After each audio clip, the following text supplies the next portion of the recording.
You know when you're thinking about getting an e-bike, and suddenly it feels like there's a million options out there. It's overwhelming. Totally. Yeah. But good news, everybody, today. We are diving into Gazelle eBikes. Very cool. And this isn't, your average bike company. We're talking over a century of experience making some really nice bikes. They really are known for quality. Yes. And what's really interesting about Gazelle is how they approach the whole idea of choosing an e-bike. It's not just about here's a bike, here's a bike, here's a bike. They really want to match you with a bike that fits your life. Totally. Your style, how you want to feel when you're riding. That's so important. Oh, and no. we wouldn't leave you hanging. We've got a bunch of great resources for this deep dive.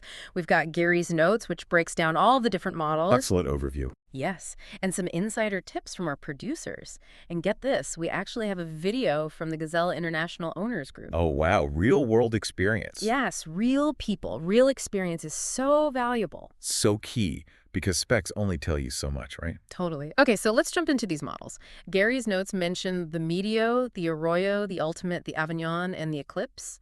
Those sound like destinations, not bikes. I know, right? Like a European vacation. I know, like where's my passport? But they actually hint at the unique riding experience that each model offers. So for example, the Medeo is described as versatile and sporty. So imagine yourself kind of gliding through city streets. But then you decide to take a detour on a scenic bike path. That's kind of the Medeo vibe. So it's not pigeonholed into just being a city bike or a trail bike. It's kind of bridging that gap. Yeah. Yes, exactly. And that's what I think is so cool about Gazelle. They understand that riders want options. Now, the Arroyo, this one just screams effortless. Cool. Picture this. You're cruising down the boardwalk on a sunny afternoon with a basket full of goodies from the farmer's market. Sounds nice. Right. That's the life. That's the Arroyo experience. Yeah. But what if you are the type of person who wants, a little bit more adrenaline in their ride? Yeah. You want to feel the burn a little bit? Yes. Feel the wind in your hair? You're thinking of the Ultimate. An Ultimate. This one's for those who like to push their limits.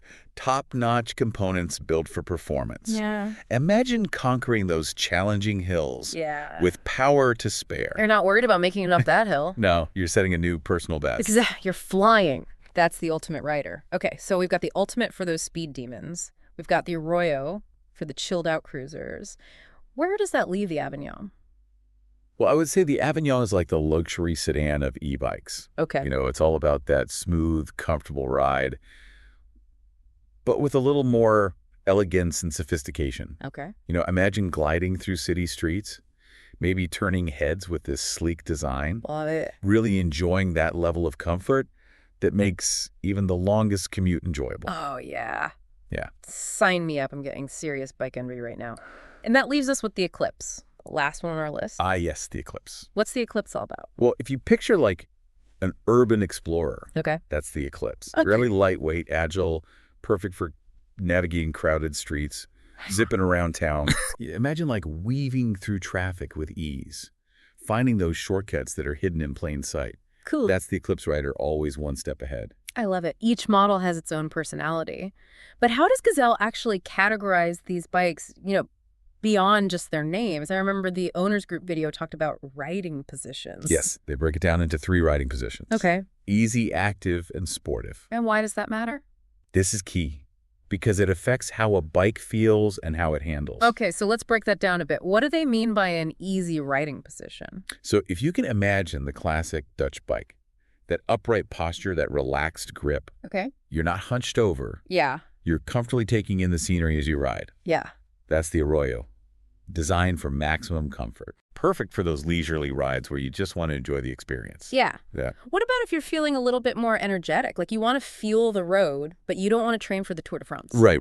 You're not trying to go pro. Exactly. You're just trying to get a little bit of a workout in. Yes. So that's where the active position comes in. You're leaning slightly forward, you're engaging your core, but it's not overly aggressive. Right.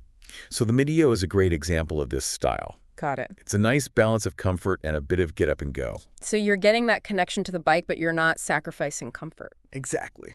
I love it. Okay. And then on the other side of the spectrum, we have the sportive position. Right. Think aerodynamic, Okay. leaning forward, Yeah. all about maximizing efficiency and speed. Gotcha.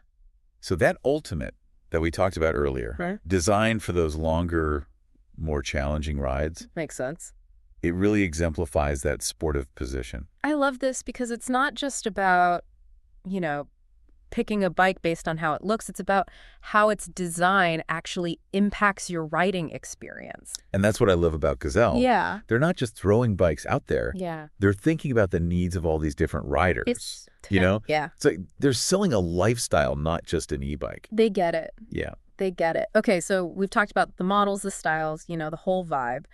But now I really want to get into like the brains behind all this. The owners group video kept mentioning this Bosch smart system.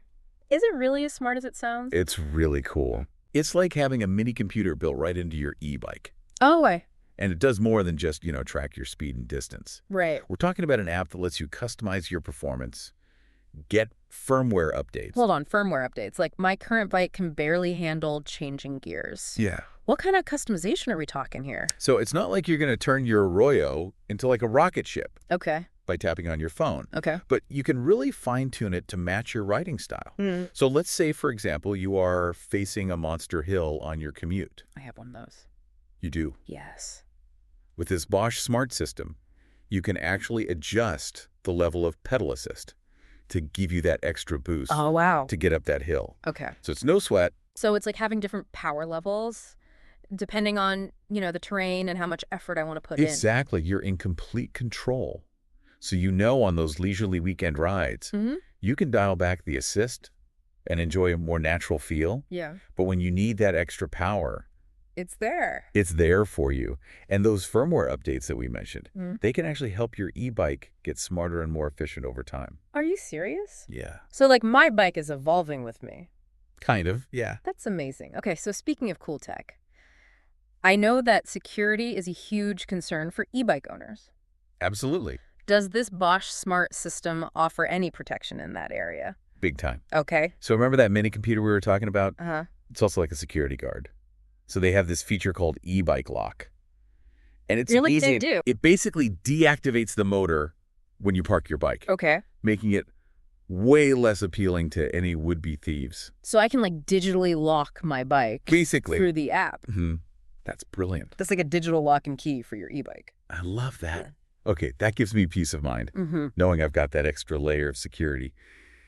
Now, switching gears a little bit, the owners group video also mentioned choosing the right motor and battery. Right, because those are super important Yes. for your overall riding experience. So can you walk us through that a little bit? Like, what are the key things people should be thinking about? Yeah, so with motors, Gazelle mainly uses Bosch motors, Okay. which are known for their reliability and performance, Good. but they offer different levels of torque.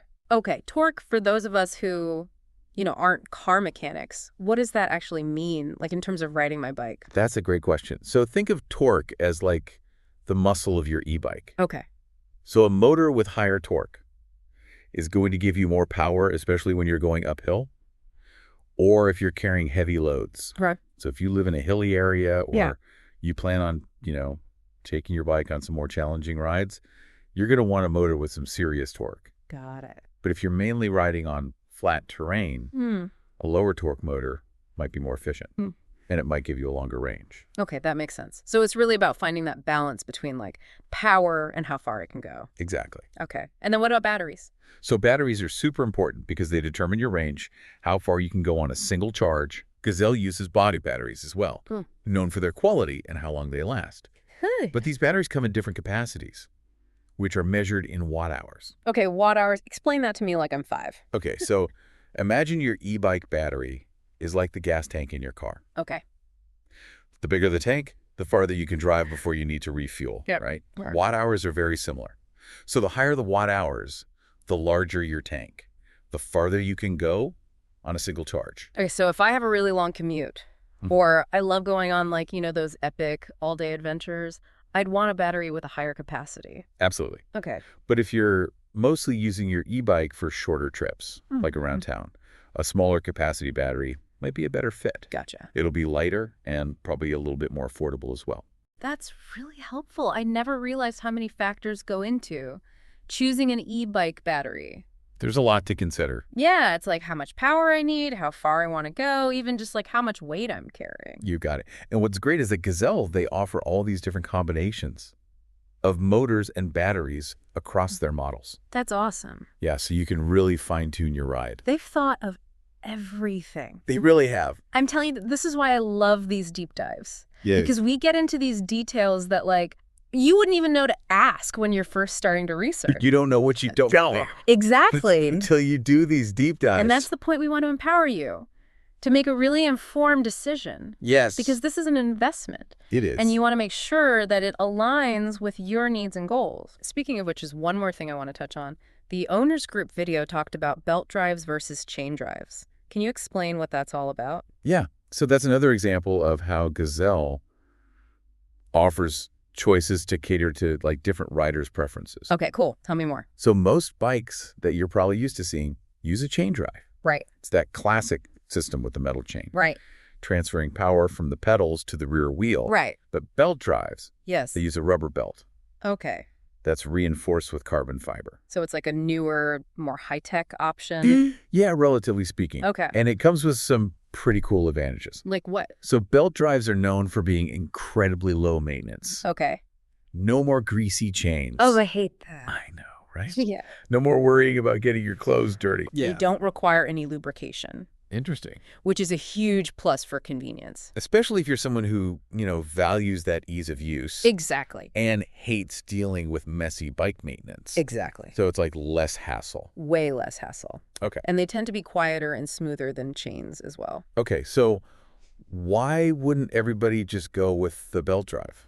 So there are a couple of things to keep in mind. Okay. First, they are generally more expensive upfront than chain drives. Okay. And second, they might not offer the same range of gears as some chain drive systems, Okay. which might not be a big deal for everyone.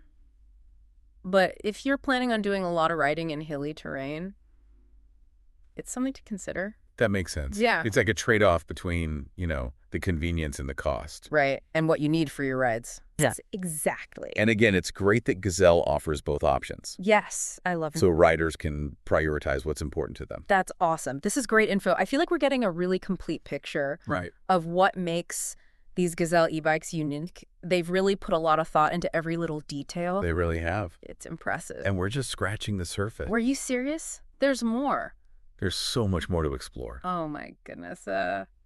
And we're back. So we've talked about like the models and the motors and the batteries and the belt drives, but there's one more piece of the puzzle we need to talk about, and that's like finding the perfect Gazelle e-bike fit. Yeah, literally. Yes. Like all those cool features and the tech, doesn't really matter if the bike itself isn't comfortable. Exactly. So let's talk about frame styles and sizes. Let's do it. I know the owners group video touched on this. They mentioned something about step-through frames. What's the deal with those? Yeah, so Gazelle, they offer 3 main frame types: step-through, mid-step, and high-step. Yeah. And those step-through frames, they're sometimes called low-step, but they're designed for like ultimate accessibility. Okay. So imagine you're running errands. You're wearing a skirt, or maybe you're carrying groceries. With the step-through frame, you can just hop on and off effortlessly. Totally. You're not struggling to swing your leg over a high crossbar. I love that it's about making cycling, Yeah. more accessible and convenient. For everybody. Yeah, for everybody. Yeah. Okay, so what about those other frame types? You mentioned mid-step and high-step. So mid-step frames, kind of as the name suggests, Okay. they fall somewhere in between. Yeah. So they offer a little bit more clearance than a high step, but you still get a bit of like a sportier feel. Okay. And then the high step frames, those are like the most traditional design, Got it. known for their efficient power transfer. Okay.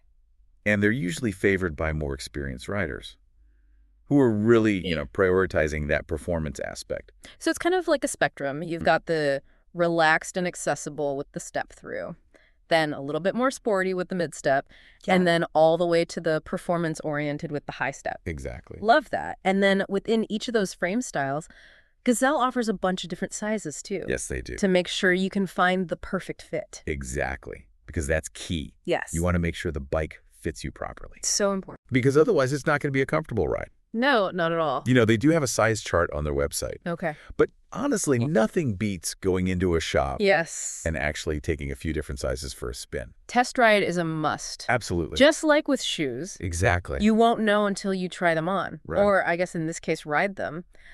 You know, as we're kind of wrapping up this deep dive, I keep thinking back to something you said earlier about Gazelle. Like, they're selling a lifestyle, not just an e-bike. Yeah, it's so true. And it really resonates with me. It's about embracing a certain mindset. Yeah. It's about, slowing down a little bit, savoring the journey, reconnecting with your surroundings, even if it's just on your daily commute. Yes, I love that. It's about feeling the wind in your hair.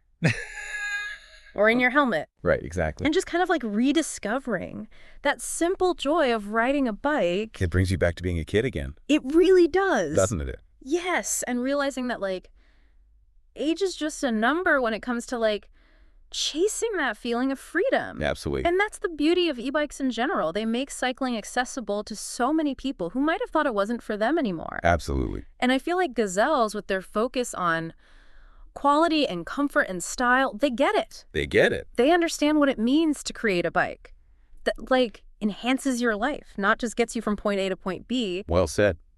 This deep dive has been amazing. I feel like I've gone from e-bike curious to e-bike informed. I love that. I love it. And I'm ready to find my perfect Gazelle. That's awesome. Any final words of wisdom for our listeners as they kind of embark on their own e-bike journey? Before you even get bogged down in models and specs and all that, just take a moment to imagine your ideal ride. Picture yourself on that perfect e-bike. Where are you going? What do you see around you? How does it feel? And then let that guide you as you start exploring. That's beautiful. And there you have it, folks. A deep dive into the world of Gazelle e-bikes. We hope you're feeling as informed and inspired as we are. Now go find your perfect ride. Until next time, happy riding. The Herd Podcast is produced by the Gazelle International Owners Group on Facebook. The managing editor and executive producer is Gary Fujioka Sr.